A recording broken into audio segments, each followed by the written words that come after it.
Bakunzi b'urubuga BIenfo famille BIenfo mu nkundiye ndabaramutse nonge ndabaha ikaze mu kiganiro cacu cuno munsi kugerekezo rya 19 ukwezi no kwa kane umwaka n'ibihumbi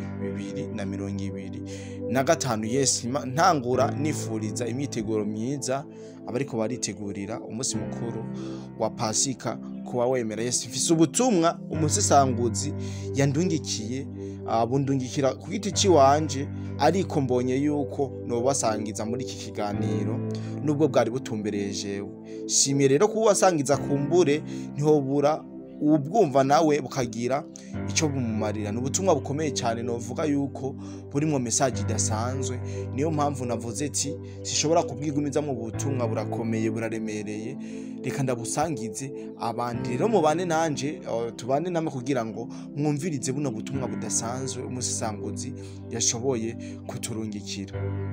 Amahoro cyane bwana journaliste, nizere ko mwaramutse impore hiyo, nanje ndashima Imana uko biri kose. Hama ubutumwa bwawe nabubonye mbaza ingene muri Goma haraye hameze. Amakuru yaho nayaronse kabisa, barashe ku birindiro vyose vya M23 hariya muri Goma muri joro ryakeye. Ni mu gihe hari humvikanye yuko Kabila yarari muri Goma. Uribuka yuko n'igihe baga bitero bwa mbere twari twabise ko ari bitero nubwo byo kwakira Kabila bamwereka ko batamushaka. Rero n'ubu bari bumvise ko yinjiye muri Goma, baca basuraga bitero ku birindiro nka byose bya M23. Ayo makuru Imana niyankunda ndaza kuyaguha ku mugoroba, ndaza kubikubwira mu donidi ingene vyifashe, ingene byari byifashe nako n'ingene hazindutse. Ariko gusa ikintu nagomba kukubwira bona journaliste kubijanye n'iri ndirimbo ibitangazamakuru byinshi byo mu Rwanda biriko biraririmba ngo Amerika yaje muri Kongo gufasha Tshisekedi ngo 100%. Jewe bijya sindavyemera journaliste wapi kabisa, kandi urazi ko no mu biganiro twama tugirana ko ntigenda kwemera yuko Amerika yoba yaje gufasha Kongo. Wapi kabisa. Eka nabajya babirigi bavugwa ngira ngo uramaze kumva ko ntagenda bacisha mu kanwa jewe bijya sindavyemera. Bajya David gute nababeshi cyane gose nabahemu. Urumva ni bimwe bavuga ngo gutanga kado iri empoisonné, bariko bafeza semble yo kumufasha mugabo siko biri kweri. Hajya leta zunze ubumwe za Amerika ntizishobora gufasha Kongo kugira ngo ishobore kumerera nabi igihugu cy'u Rwanda, ntibikunda. N'abantu nibabikure mu mutwe n'uzokumva anavyumvira ivyo biharuro avuga ivyo biharuro wapi uzimukure mu mutwe kabisa. Kagame akoreye leta zunze ubumwe za Amerika imyaka irenga 30. Urumva yiba ubutare abashira. Ubu niho ho bahageze yuko bamukaraba ivyo bavyiga hehe. Hajya leta zunze ubumwe za Amerika zabonye yuko Kongo yamaze gukenyura u Rwanda, baca bavuga ati rero aha umuhungu wacu Kagame aragize ikibazo, nkamwe tutogira sekuru mu buryo bushobotse bwo bwose, hajya aragize ingorane.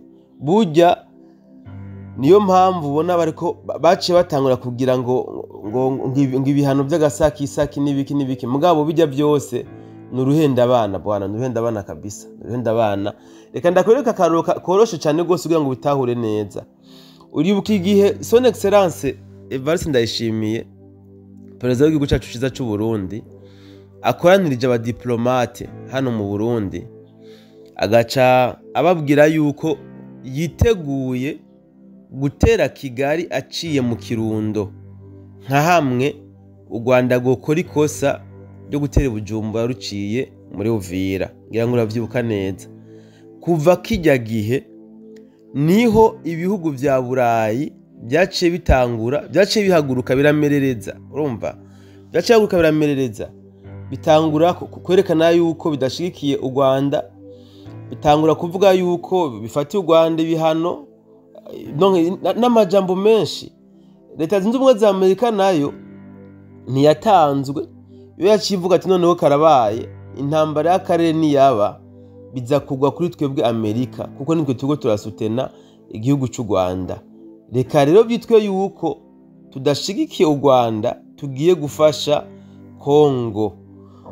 Bwana journaliste ntakubesha, hajya bijya bihugu vya Burayi byinjiye muri Kongo niyi Amerika ni kugira ngo baze gukingira u Rwanda. Genda afise amakuru y'ibanga bwana journaliste, aho avuga ko leta zunze ubumwe za Amerika ko ariyo yabujije igihugu ca Kongo gusubira kurasa kuri M23 ikoresheje amadrone na Sukhoi. Ayo n'amakuru nkiverifiye, mugabo ibice byinshi kwijana biranyereka yuko ayo makuru ari ay'ukuri. Uti kubera iki? Wowe uraherutse kumva igihugu ca Kongo gisiye kuduza Sukhoi canke amadrone y'intambara? Mbwira ahantu uherutse kumva badugije Sukhoi canke drone. Uyumvire neza, haba mu Minembwe nta Sukhoi uherutse guhaguruka, haba muri plane nta Sukhoi na drone. Nukuvuga noneho Sud Kivu yose nuko bimeze, meme na Nord Kivu. Kandi wibuke yuko muri indwi iheze harabaye imirwano ikomeye, ku buryo byari na ngombwa ko bahagurutsa drone cyangwa Sukhoi.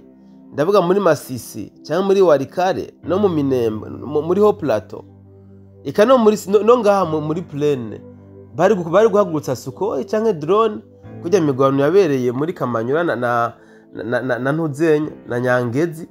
Mugabo nta ndege bigeze bahagurutsa. Ushaka kwibaza ko ari kubera iki?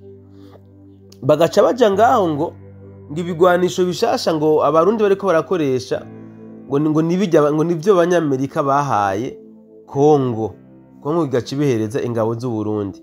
Ivyo sinobiharira kandi sinovyemeza, mugabo nimwe nakubwira yuko yoba ari kado iri empoisonné, ni impano iroze.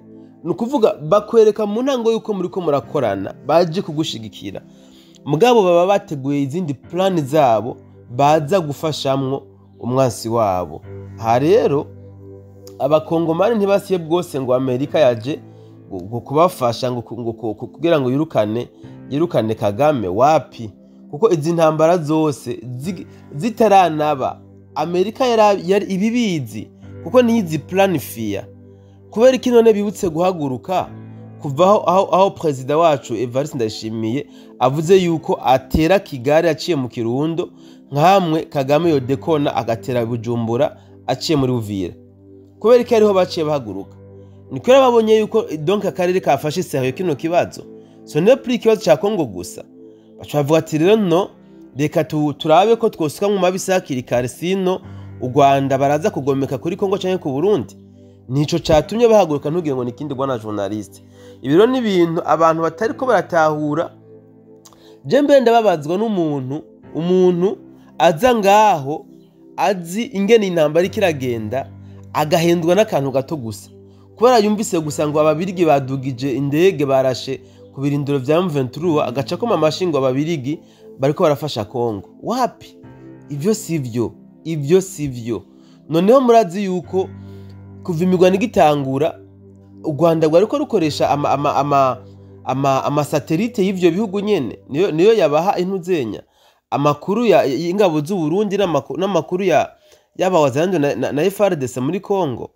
Murazi yuko ari nabo bagambaniye Kongo mu gutanga amantuzenya, amakontrole y'amadrone babaguriye. None aka kanya isase bya bigenze gute ngo bace bahindura ivyumviro baze gufasha Kongo? Ibi ni bihenda abana nyene, ni bimwe bahendesha abana, sino twebwe vraiment ukuri kwabyo turakuzi. Nuko atacu dufise duhindura mugabo ukuri ni kumwe na manabivuze. Ukuri nuko baje muri Kongo kugira ngo basekirize u Rwanda, nta bindi, kuko barabona yuko nkamwe Bukavu yoramuka ifashwe, na Kigali zoba ifashwe. aba rero bari ngaha kugira ngo Bukavu iramutse ifashwe bace bazibira kugira ngo abawazarendo ntibaprogresse gushika Kigali. Nta yindi ntumbero n'imwe bafise kabisa, nta yindi ntumbero n'imwe bafise. Nubwo bobaha ibigwanisho bingana gute, nubwo bobapfuya mu buryo bumeze gute, ntabwo ari urukundo bakunda igihugu ca Kongo, ahubwo bahaje kubera urukundo bakunda igihugu cy'u Rwanda. Ntibashaka yuko gifatwa, ntibashaka ko Kagame bamwomora ku butegetsi. Sawa, ndavuze menshi, urantunga. Nibaza ko tuzakongera ku mugoroba, tuzakongera ku mugoroba muri studio. Nibaza ko nza kuba meze neza. Wogira umunsi mwiza w'isabato.